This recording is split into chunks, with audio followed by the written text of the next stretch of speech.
फिर पुत्र हो या पुत्री हो उसमें कोई भेद नहीं होना चाहिए? नहीं होना चाहिए, नहीं है, इसमें भी नहीं है। क्योंकि जैसे पुत्र स्वयं कर रहा है तो वो पुत्री पति के साथ कर रही है, तीर्थयाटन जो भी कर रही वो उसका अंश है, उससे उसका कल्याण होगा। उसमें ऐसा कोई खास बात नहीं कि पुत्र ही हो तब ऐसा होगा, हाँ ऐसा नहीं है। पूरी सामर्थ्य पुत्री में भी है। कितने ऐसे कुल हुए जिनको दोनों कुलों को पावन कर दिया, पिता के पक्ष को और ससुर पक्ष को, दोनों पक्षों को पावन किया। तो उसमें ऐसा शास्त्रों में कोई विशेषता ये नहीं कि पुरुष ही होना चाहिए, ये बड़ा रोल है। हाँ बिल्कुल बिल्कुल बिल्कुल, इस बात में कोई संशय नहीं। और दूसरा प्रश्न महाराज जी, जैसे जीवात्मा मतलब जब आत्मा मतलब अपना स्थूल शरीर को छोड़कर चली गई तो उसके बाद नरक गति और स्वर्ग गति और फिर मृत्यु लोक में भी दोबारा आ सकती है भोगने के लिए। तो फिर अगर किसी को दूसरे स्थूल शरीर में चली गई तो उस समय पे भी यही संबंध रहता है पितृ पितृ वाला ही, जैसे कि अगर आप बोल रहे हैं अभी बताया ना कि अगर वो किसी मनुष्य शरीर में गया है तो उसकी उन्नति होने लगेगी, उसकी बाधाओं का नाश होने लगेगा आपके संबंध से, उसको पता नहीं है।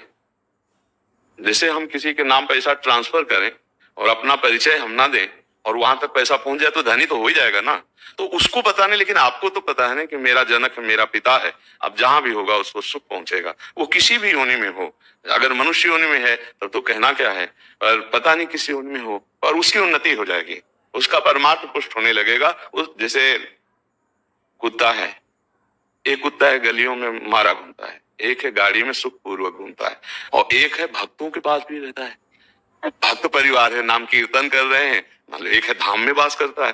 कितने तो अब इसके सौभाग्य का जनसाधारण कुत्ता थोड़ी करेगा, जो धाम में राधा नाम कीर्तन हो रहा है, डेयरी पे बैठा हुआ है, संत जन प्रसाद पाए, उसको दिए श्री जी का प्रसाद ही तो मिल रहा है। तो अब ये कुत्ता और वो एक जनरल कुत्ता, बड़ा अंतर हो गया ना।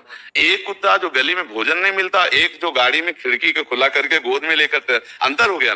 किसी भी योनि में हो जीव, आपका उसका तप है, मतलब वो एक अरबपति आदमी है, अपनी गोद में बैठाले हुए है, वो उसका वो खिड़की खुला है, हवा आ रही, एसी गाड़ी में बैठकर कुत्ता चल रहा है, नहीं चल रहा, देखो ना, जीव है, अलग अलग उसकी स्थिति है। अगर वो पुण्यात्मा रहा तो देखो ये आया, बना किसी कर्म से स्वान, लेकिन ऐसा स्वान बना कि बाबूजी की तरह जाके गद्दे में सोता है, सर्दी में उसको कपड़ा पहनाए जाते। और एक कुत्ता है, अगर दरवाजे में खड़ा हो जाए तो डंडा मारे बेचारा, को करके, वो ना भोजन मिल रहा है ना, मतलब कितनी, एक कुत्ता है कीड़े मतलब कीड़े लगे हुए हैं, कष्ट पा रहा है, एक है खुशबू आ रही उसके शरीर से, बढ़िया नहा धोआ के सब, ये अब किसी भी योनि में उसका मंगल होगा।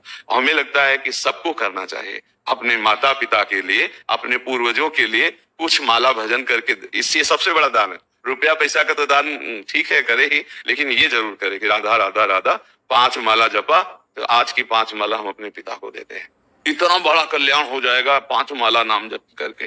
और अगर आप रोज 1 माला दें, पिता है तो उनका कल्याण हो जाएगा। ये गुप्त बात है आंतरिक, कि वो आपसे संबंध नहीं रखते, लेकिन आप जीवित हैं, आप उनसे संबंध रखते हैं, तो ऐसा सुकृत दान करेंगे, भजन का, दान पुण्य का, पिंड का, तो जिस योनि में होंगे उनको प्राप्त होगा, वो उनकी उन्नति होगी।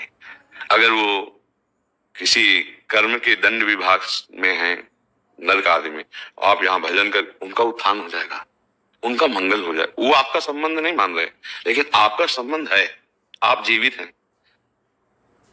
आपका स्थूल शरीर जब पड़ा होता है सैया में और आप स्वप्न देख रहे होते हैं, तो आपका स्थूल जगत और स्थूल शरीर से कोई मतलब नहीं होता, लेकिन मतलब है जगने वाले को स्थूल से मतलब होगा, होगा ना। ऐसे ही जब शरीर छूटता है तो इस स्थूल जगत का उसका संबंध विस्मृत हो जाता है, लेकिन आपका जागृत है तो आप उसका कल्याण कर सकते हैं, क्योंकि वो आपका पिता रहा है, उसको पता नहीं है, उस समय उसको ज्ञान नहीं है, लेकिन आपको पता है, तो आप उसका मंगल कर सकते हैं भजन के द्वारा, तीर्थयाटन के द्वारा, पिंडदान के द्वारा।